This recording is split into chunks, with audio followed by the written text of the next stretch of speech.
साधिभूतादिदेवं मां साधियज्ञं च ये विदु पर्याण काले अपि च मां ते विधुर्युक्त चेतसः।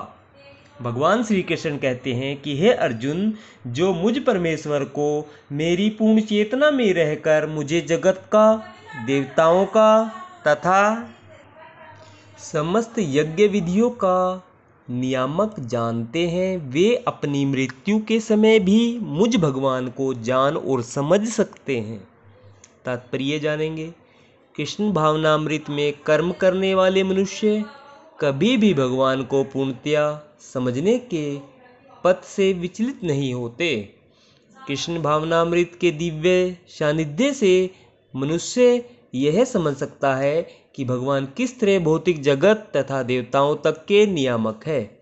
धीरे धीरे ऐसी दिव्य संगति से मनुष्य का भगवान में विश्वास बढ़ता है। अतः मृत्यु के समय ऐसा कृष्ण भावना भावित व्यक्ति कृष्ण को कभी भुला नहीं पाता। अतएव वह सहज ही भगवत धाम गोलोक वृंदावन को प्राप्त होता है। यह 7वां अध्याय विशेष रूप से बताता है कि कोई किस प्रकार से पूर्णतया कृष्ण भावना भावित हो सकता है। कृष्ण भावना का शुभारंभ ऐसे व्यक्तियों के सानिध्य से होता है जो कृष्ण भावना भावित होते हैं।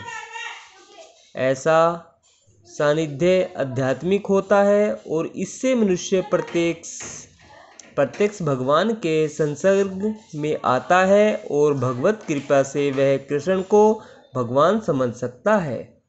साथ ही वह जीव के वास्तविक स्वरूप को समझ सकता है और यह समझ सकता है कि किस प्रकार जीव कृष्ण को भुलाकर भौतिक कार्यों में उलझ जाता है।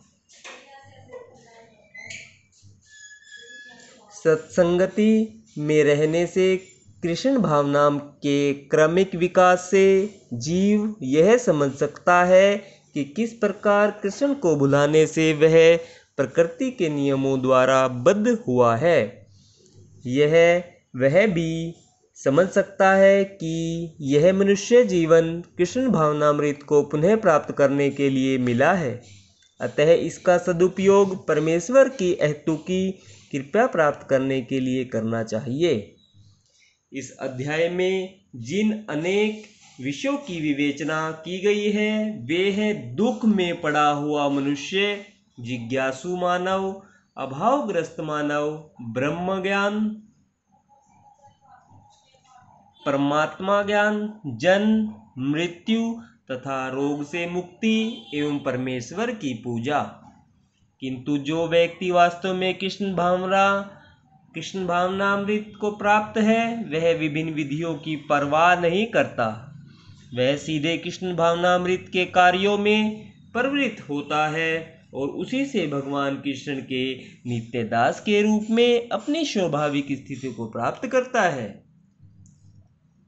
ऐसी अवस्था में वह शुद्ध भक्ति में परमेश्वर के श्रवण तथा गुणगान में आनंद पाता है।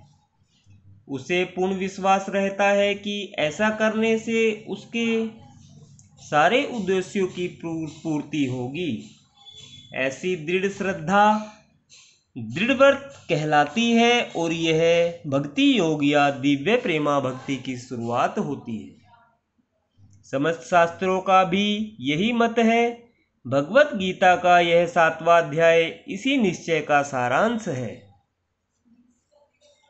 इस प्रकार श्रीमद् भागवत गीता के 7वें अध्याय भगवत ज्ञान का भक्ति वेदांत तात्पर्य पूर्ण हुआ।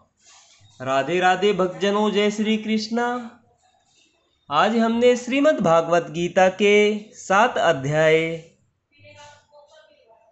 का अध्ययन किया है, 7वें अध्याय का अध्ययन कर लिया है। कल से हम 8वें अध्याय